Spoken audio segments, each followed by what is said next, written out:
Boa noite. A paz. Hoje eu vou falar um pouquinho sobre pecado. Eu vou trazer quatro definições para o pecado.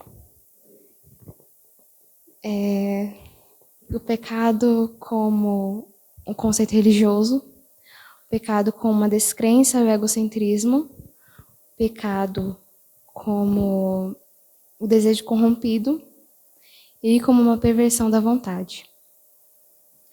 A palavra pecado, ela não pode ser retirada da esfera religiosa, porque ela pertence inteiramente ao reino religioso. Tanto que a gente não usa a palavra pecado numa escola, num hospital, ou em coisas que envolvam a justiça, porque é uma palavra usada no reino religioso. Já a fé, ela não pode evitar de falar sobre o pecado. A gente vê, tem vários e vários versículos na Bíblia falando sobre o pecado, como Salmo 51:4, contra ti somente pequei. E a gente fala muito sobre o pecado porque nós temos essa consciência de que nós estamos voltados para o pecado, né? Que nós erramos com Deus e que por meio de Cristo nós temos a salvação. Então, isso seria sem significado também, dividir pecado em duas classes, pecados contra o próximo e pecados contra Deus. Pecado sendo tudo aquilo que desagrada a Deus, tudo aquilo que nós vemos, falamos, ouvimos. Então, não tem como dividir. E se a gente estivesse falando sobre algo que desagrada ao nosso próximo, mas não desagrada a Deus, então não seria mais pecado e não estaria mais dentro da esfera religiosa. E se a relação religiosa, de acordo com a fé, é a comunhão com Deus, então a essência do pecado é algo que quebra essa comunhão e nos separa de Deus, separa o homem de Deus. Aquele que crê será salvo e quem não crê será condenado, porque não creu no nome do Filho de Deus. Então, o pecado pode ser descrito também como descrença. É onde a gente entra na segunda definição. Pecado como descrença e egocentrismo. Ter fé significa você viver sob o domínio de Deus. Você basear suas escolhas, basear todas as suas vontades de acordo com a palavra de Deus, de acordo com o que Deus quer para a sua vida. Então, o pecado como descrença é o homem que vive dominado por coisas que não vão contra a vontade de Deus. E uma dessas coisas a gente pode ditar como sendo o egocentrismo, que está dentro do coração do próprio homem. É como Lutero diz, ele vive encurvado para si. O homem vive encurvado para suas próprias vontades, seus próprios desejos e vai se afundando cada vez mais no seu próprio pecado.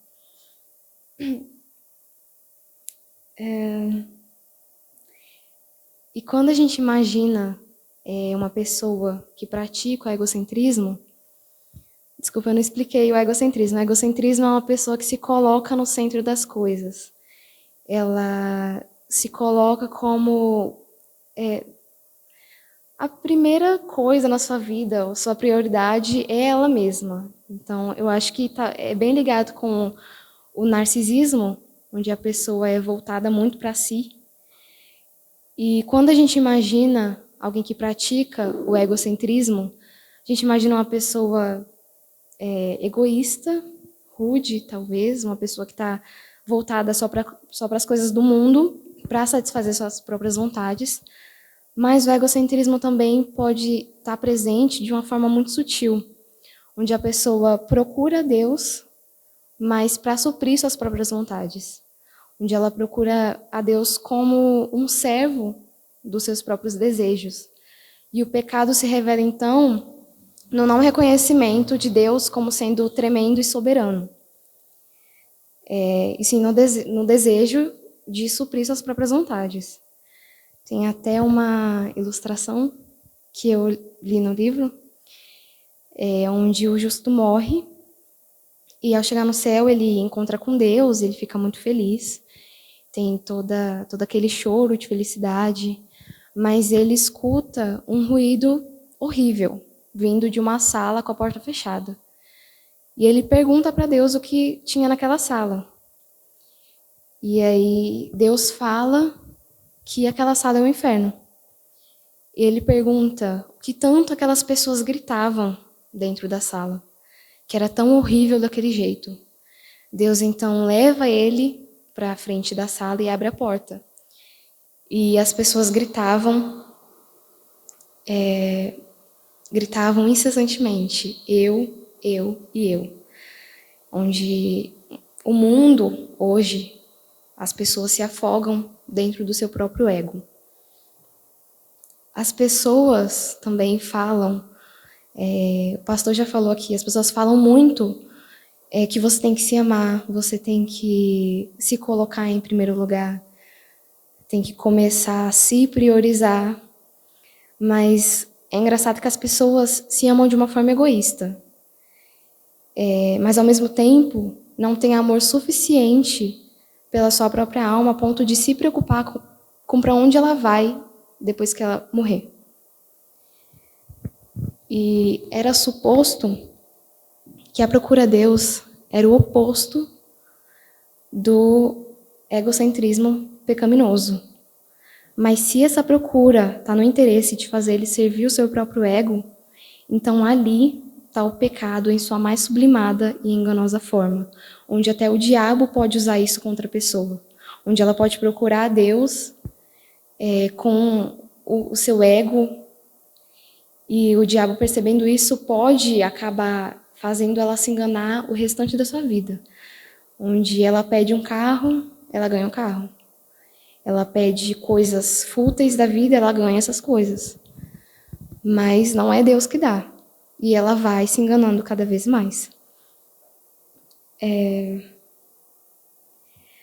E acaba que a descrença e o egocentrismo andam juntos. A pessoa pratica a descrença e não vive de acordo com a vontade de Deus. E ela não vive de acordo com a vontade de Deus porque ela pratica o egocentrismo. Porque ela se acha autossuficiente para liderar sua própria vida, para escolher o que é bom para ela. E se a natureza, então, é tanto a descrença quanto o egocentrismo, é também uma perversão da vontade de Deus, que é onde a gente entra na terceira definição. A insanidade de confiar na criação e não descansar a alma nas mãos do Criador. O pecado também não pode ser entendido como atos e pensamentos separados, né? Onde a gente mente ali, pediu perdão, aí acabou. Aí depois de um tempinho, passa um tempo, você pensa ali uma coisa que desagrada a Deus, aí pede perdão de novo e pronto. Uma pessoa, ela pode levar uma vida inteira de pecados. Pode... Não dá para separar, às vezes, na vida de uma pessoa, esses pecados. E não pode também ser tido como só um acidente. Tem que ser um acidente na vida do crente, na vida daqueles que são salvos em Cristo Jesus. Tanto que se não é um acidente para você, aí tem que repensar a sua salvação. Mas não é só um acidente para aquele que não é salvo em Cristo Jesus.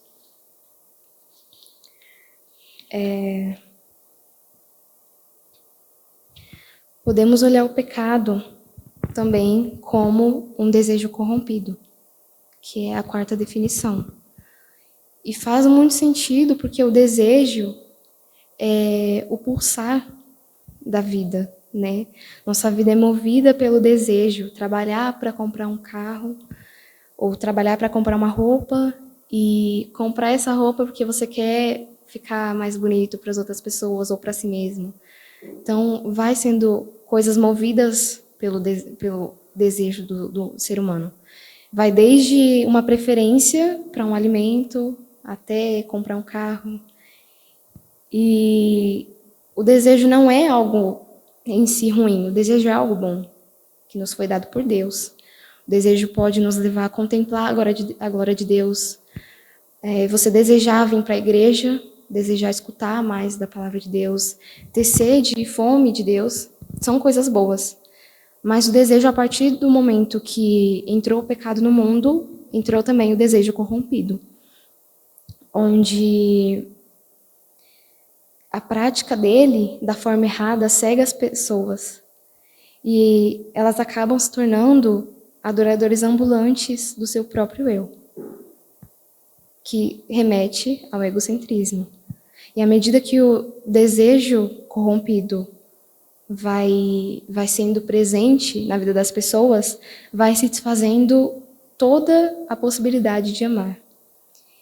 E amar de uma forma verdadeira, amar de uma forma genuína.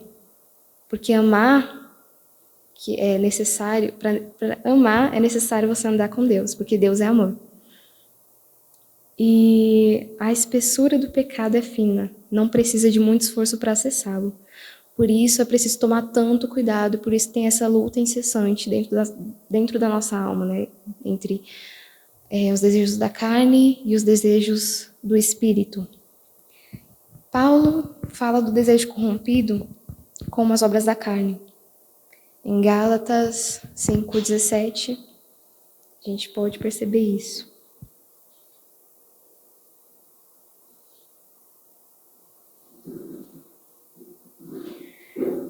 Porque a carne cobiça contra o espírito, e o espírito contra a carne. E estes opõem-se um ao outro, para que não façais o que quereis. Mas se sois guiados pelo Espírito, não estáis debaixo da lei. Aí mais para frente, Paulo vem citando as obras da carne, né? Tem uma lista aí onde ele fala da idolatria, feitiçaria, adultério. E ele fala no verso 17 dessa luta que nós enfrentamos entre a carne e o espírito, entre desejos corrompidos e o espírito. Uma luta diária contra o mal que habita em nós. A vida passa a ser uma constante autoanálise sobre a orientação de Cristo. E essa batalha só vai acabar quando formos para o céu. Como diz Agostinho, Senhor, se nos criaste para ti, nossa alma só encontrará descanso quando for para ti. Temos que batalhar, então, por nossa alma. Não batalhar no sentido de que nós possamos fazer alguma coisa para salvar ela. É só por meio de Cristo, por meio da fé. Mas é lutar pela santidade. Então, é você estar ali a cada dia lutando contra os seus próprios desejos, contra o seu próprio pecado.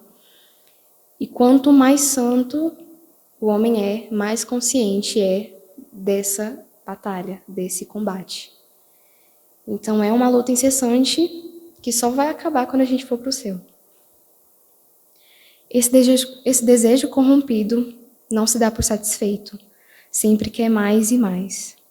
É como uma pessoa rica, não generalizando todos os ricos, mas uma pessoa rica que não tem a Deus como o centro da sua vida, ela busca sempre mais e mais, e compra mais coisas, e compra, e quer sempre suprir os seus desejos, mas nunca fica satisfeito.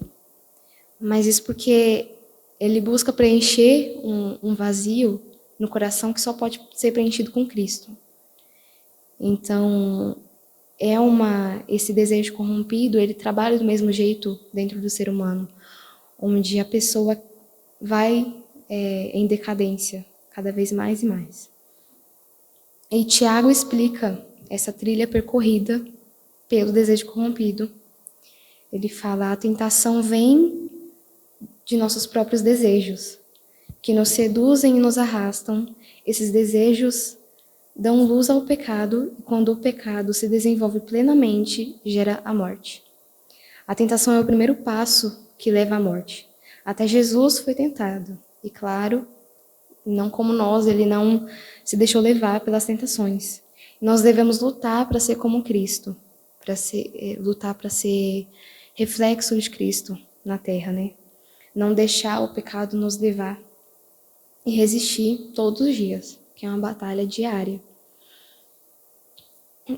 Nós vivemos em dias em que o desejo corrompido vem se transformando em uma cultura coletiva, onde você vê um mundo em que a intimidade sexual antes do casamento não é mais um absurdo, onde usar droga e fazer todo esse tipo de coisa não é mais algo errado. Você vê por aí, todo mundo quer fazer isso. Então, tá se tornando, sim, uma cultura coletiva onde as pessoas vão colocando nas suas próprias mentes coisas que para elas já não são erradas, já é algo natural do ser humano. Onde tem o famoso também, não tem nada a ver, onde todo mundo tem ou todo mundo faz isso, então eu também vou fazer. E os valores e princípios básicos que eram respeitados não são mais praticados. E o mundo vai entrando em grande decadência. E o amor apresentado pelo cristianismo é uma das maiores loucas propostas de vida. O ser humano, naturalmente, ele não vai escolher dar outra face, não vai escolher perdoar 70 vezes 7, já que somos voltados para o pecado, somos voltados para o desejo corrompido. O mundo nos fala também o que temos que desejar. Pessoas querem o que todo mundo tem ou o que todo mundo quer. Você entra nas redes sociais hoje em dia, você não vê anúncios falando sobre Deus, você não vê anúncios falando para você buscar a Deus. Os anúncios são coisas que as pessoas querem, que as pessoas buscam. Então o mundo nos fala o que nós temos que desejar. E muitos crentes hoje em dia se deixam levar por esse tipo de desejo. Na igreja também, dentro das igrejas tem o famoso todo mundo tem ou não tem nada a ver, né? Onde não se torna mais tão pecado certas coisas. O amor ágape é aquele tipo de amor que não busca seus próprios interesses. É puro, genuíno. O amor ágape não esmorece, mas é constante e permanece. Não é um acidente. Não é um amor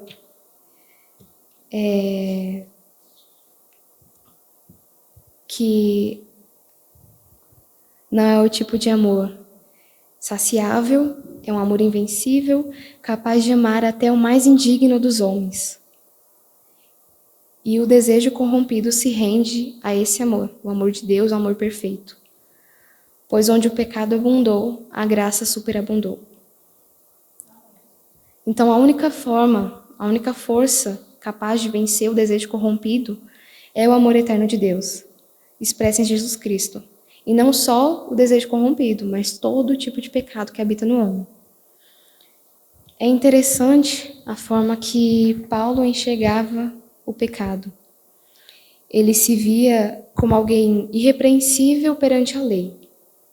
Ele se via como alguém totalmente correto, que seguia todos os preceitos da lei. E após esse encontro com Jesus, ele passou de irrepreensível para o maior dos pecadores. E é essa mudança que a gente tem que ter, essa mudança que todo ser humano tem que ter. A gente tem que se enxergar como o maior dos pecadores e se render aos pés da cruz. E por conta dessa relação que Paulo tinha com a lei, ele fala muito sobre a lei do pecado e da morte e a lei de Cristo. Ele diz: veio a lei para que a morte abundasse. Mas com Cristo muda essa situação. Cristo morre em nosso lugar, Cristo morre para pôr um fim na lei, onde o homem então morre para a lei e vive pela fé. E logo após, Paulo fala sobre a reconciliação, que passa a ser possível para o homem através de Cristo. Gloriamo-nos em Deus por nosso Senhor Jesus, pelo qual agora alcançamos a reconciliação. Romanos 5:11. E como nós queremos, né, que todo ser humano reconhecesse esse sacrifício perfeito que foi feito em nosso favor através de Cristo. E claro, tem a grande importância de confessar esses pecados a Deus. Onde, fazendo essa confissão, a gente é como se nós só assinamos embaixo em algo que Deus já sabe sobre nós, que Ele já viu acontecer, Ele sabe de todos os nossos pecados, Ele sabe o que a gente fez, mas quer que nós confessemos. E fazer isso em nome de Jesus é você colocar na conta de Jesus mais uma coisa, porque Ele já pagou o preço, porque você não pode pagar. Então, é muito importante fazer essa confissão de todos os pecados a Cristo, a Deus, e colocar em nome de Jesus também, porque é por meio dele que nós temos a salvação e que nós temos o acesso a Deus. Então é isso.